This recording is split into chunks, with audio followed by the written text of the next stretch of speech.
bertani saat ini khususnya di daerah persawahan, karena mayoritas kita persawahan, adakah masalah di situ? Ya.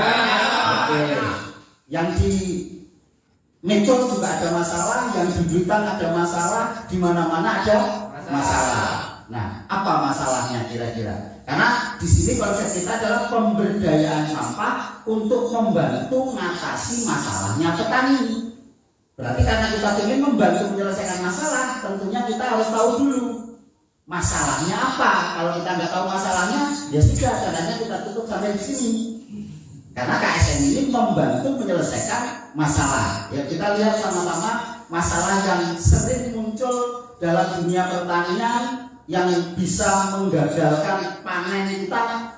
Yang pertama adalah apa? Tikus. Ada masalah tikus di wilayah Anda? Ada wareng, ya. Masalah wareng juga masalah yang luar biasa yang bisa membuat petani itu gagal panen. Ya, kemudian ulat, ya, sundep, patah leher, blas, jamur, bulai, tulisannya bule. Oke, lolos, pakai dan lain-lain. Nah, ini masalah, ya, masalah yang sering dialami oleh masyarakat kita di seluruh Nusantara dalam dunia pertanian. Nah, sekarang kita mau belajar bagaimana menyelesaikan masalah ini tanpa menggunakan pestisida. Karena selama ini kita sudah terbiasa menggunakan pestisida dengan biaya yang tinggi dan hasilnya dikonsumsi oleh masyarakat kita itu mengakibatkan banyak masalah dalam kesehatan kita. Nah, karena kita ingin menyelesaikan masalah, kita harus tahu dulu sumber penyebabnya masalah itu apa. Kalau kita nggak tahu sumbernya, ya kita nggak bisa menyelesaikan masalahnya. Nah, sumbernya adalah hama dan penyakit. Ya, hama dan penyakit. Nah, malam hari ini kita akan mulai dengan bagaimana kita mengatasi hama. Hama itu gangguan pada dunia pertanian yang bisa terlihat langsung, bisa dilihat langsung dengan mata kita. Nah, itu hama. Nah, hama kita contohkan di sini wareng dan klaper. Ya, nanti yang lainnya bisa dipelajari, tapi ini sebagai contoh wareng dan klaper. Nah, binatang wareng dan klaper ini sangat mengganggu di dunia pertanian kita, bisa mengakibatkan kita gagal panen. Nah, wareng dan klaper ini binatang yang punya siklus kehidupan, punya kehidupan. Di sini kehidupannya setelah dia dewasa, setelah 7 hari dia akan bertelur. Nah, setelah telurnya 7 hari menetas menjadi larva atau ulat. Larvanya atau ulatnya itu 7 hari menjadi kepompong 7 hari menjadi wareng dan klaper. Nah, itu siklusnya kurang lebih 28 hari. Ya, perjalanannya 28 hari sampai dia menjadi dewasa. Nah, biasanya masyarakat kita dalam dunia pertanian ketika menghadapi masalah hama seperti ini, ya, wareng dan klaper, biasanya cara ngatasnya gimana, Pak? Disemprot pakai pestisida. Ya, pestisidanya serinya ada yang EC, WD, WG, WP dan lain-lain. EC itu emulsian konsentrat, itu bentuknya cairan. Ya, cairan. Beli atau dikasih? Beli. Pakai duit. Ya. Jadi kita dapat duit untuk beli pestisida itu untuk membunuh wareng dan klaper dan binatang yang lainnya. Perlu diketahui Bapak dan Ibu, di seluruh Nusantara bahwa binatang ini punya siklus kehidupan, dia setelah bertelur pasti mati. Jadi nggak usah dipateni, mendok mesti mati. Nah, ketika kita sudah membeli pestisida dengan biaya yang mahal untuk mematikan wareng dan klaper, lah ora usah dipateni wis mati, Pak. Jadi itu kita mengeluarkan biaya yang sia-sia. Kenapa? Nggak usah dipateni mati.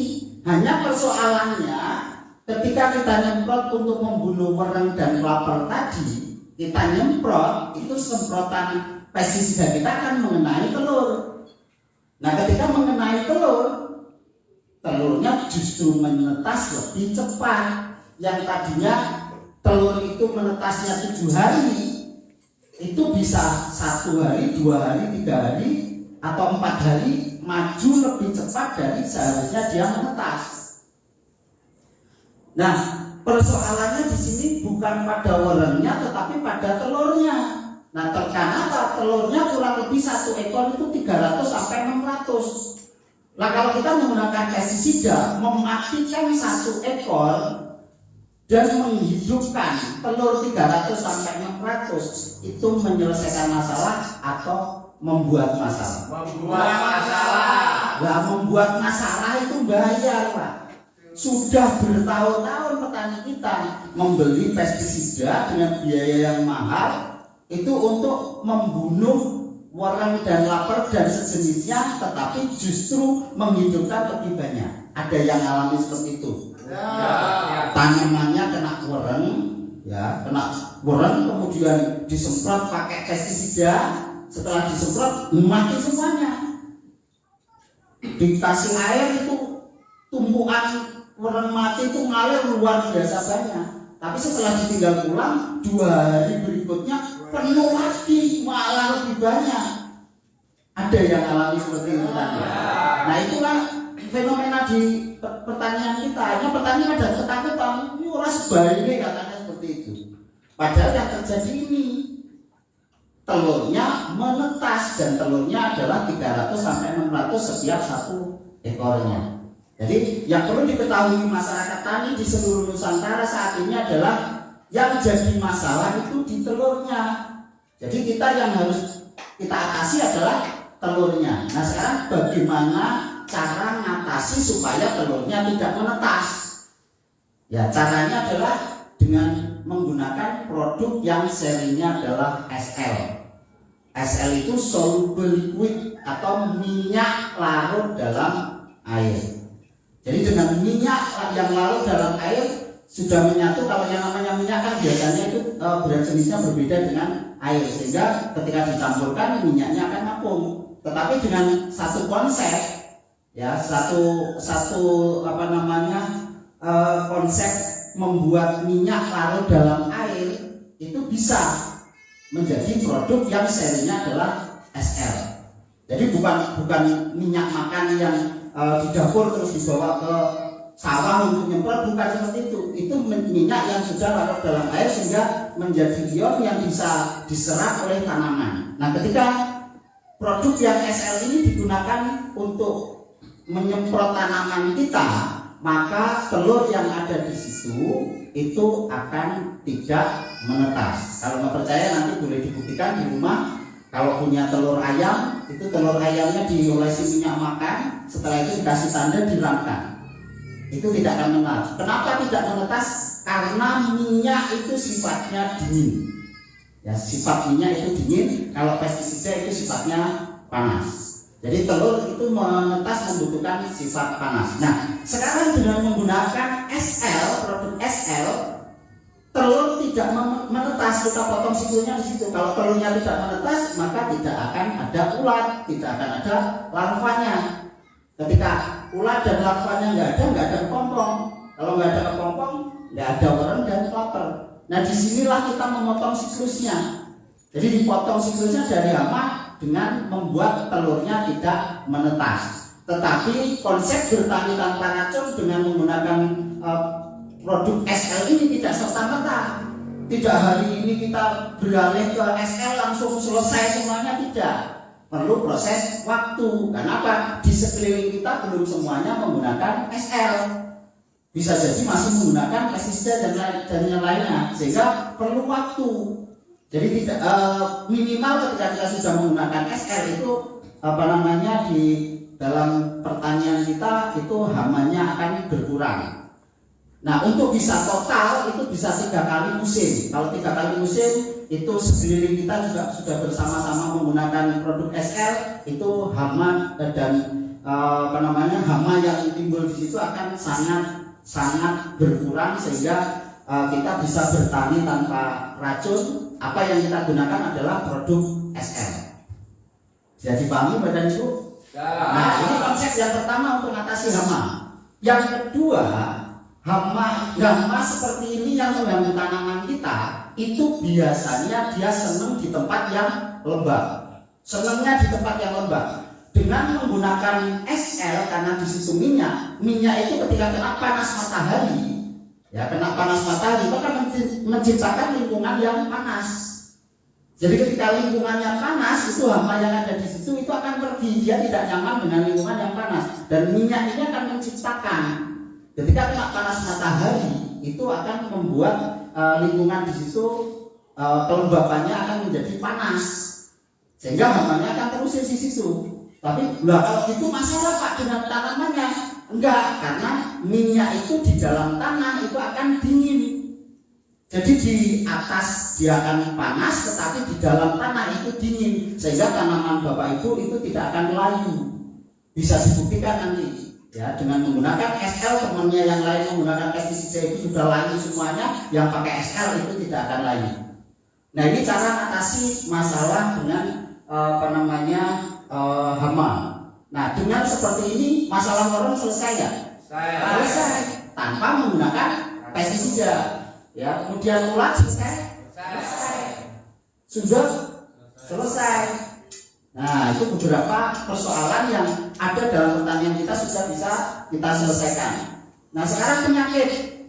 Nah, penyakit salah satu penyebab penyakit adalah jamur. Ya, di dalam dunia pertanian kita 90% masalah itu disebabkan oleh jamur. Nah, kita akan pelajari bagaimana cara mengatasi jamur.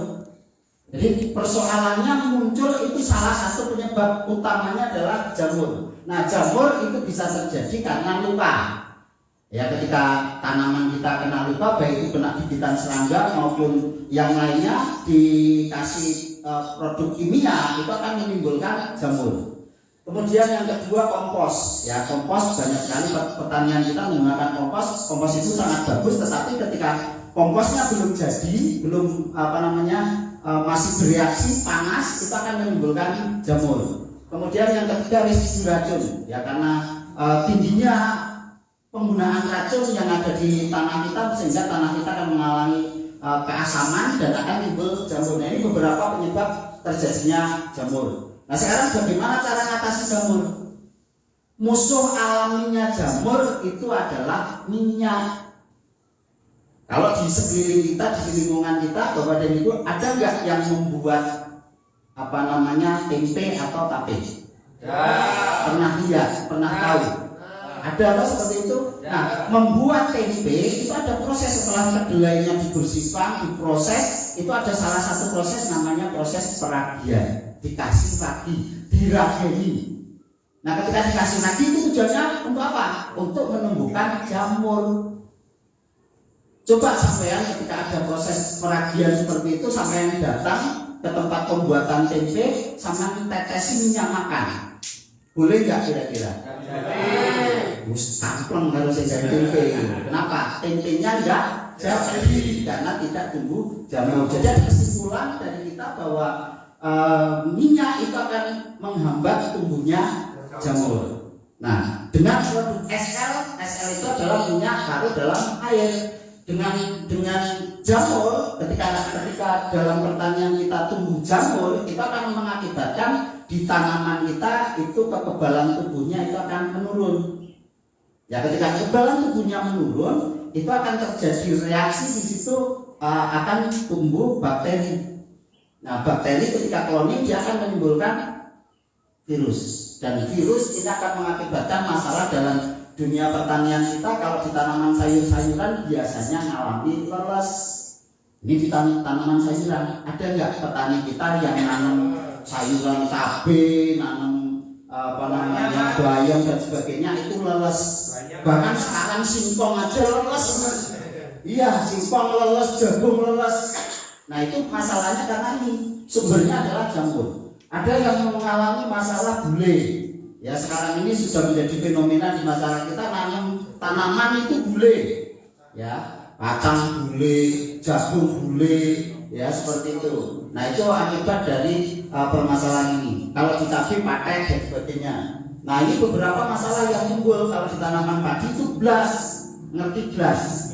Tanaman itu bagus, ya ketika dipupuk, yang N-nya tinggi itu langsung senang, itu namanya blas, blas orang-orang gitu. Lah biasanya sama petani itu dibaca lagi, nanti ditanami lagi, blas gitu.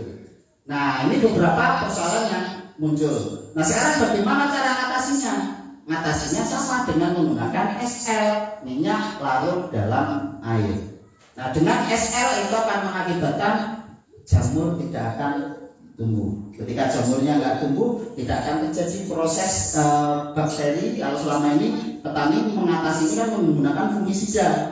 Ya, fungisida itu biayanya cukup mahal dan itu sampai hari ini juga tidak menyelesaikan masalah. Kemudian kalau sudah bakteri sida itu kembali saking larang nih. Ya kemudian virusida. Nah ketika virusnya nggak ada, maka persoalan yang ada pada dunia pertanian kita seperti leles itu selesai. Ya dengan menggunakan SL tidak akan terjadi tanaman kita leles karena pH-nya sudah normal. Tanahnya kita tidak asam-asaman, nanti bisa dicek dengan alat ukur pH. Kemudian bule tidak ada, katek tidak ada, blas tidak ada, sehingga persoalan-persoalan yang timbul itu terselesaikan. Masalah jamur selesai nggak? Jamur rampung, patah leher rampung. Nah, tinggal satu apa? Tikus. Tikusnya belum terselesaikan. Tikus masalah nggak? Masalah. Jadi kalau kita menghadapi tikus itu ada beberapa hal yang perlu diketahui bahwa dalam dunia pertanian kita tikus itu sangat mengganggu. Nah kita harus mempelajari tikus, harus tahu tikus. Tikus itu memiliki dua tanda jejak, ya dua tanda jejak. Saya tidak akan menjelaskan detail, kalau detail nanti sampai pagi nggak selesai. Jadi tikus itu memiliki jejak pakan. Ketika dia mencari pakan, di situ dia makan. Di jalan yang dia lewati itu dia meninggalkan jejak pakan dengan kedalaman 1 meter, ke samping itu juga 1 meter. Maka jalan tikus itu pasti limit, ya lewatnya di situ. Tikus itu kalau lewat jalan yang bukan jalannya di jalan yang lain, dia akan loncat-loncat dia. Kesulitan karena dia akan mengikuti jejak pakan. Ketika dia sudah meninggalkan jejak pakan di situ, dia akan seluruh koloninya akan ke situ. Nah, satu itu namanya jejak pakan, tetapi tikus juga memiliki jejak tanda bahaya. Jadi ketika tikus itu matinya mengalami proses penyiksaan di situ, dia akan meninggalkan jejak tanda bahaya. Biasanya ketika dia mau mati itu dia mengeluarkan cairan. Kalau orang Jawa mengatakan uyuh terakhir, uyuh.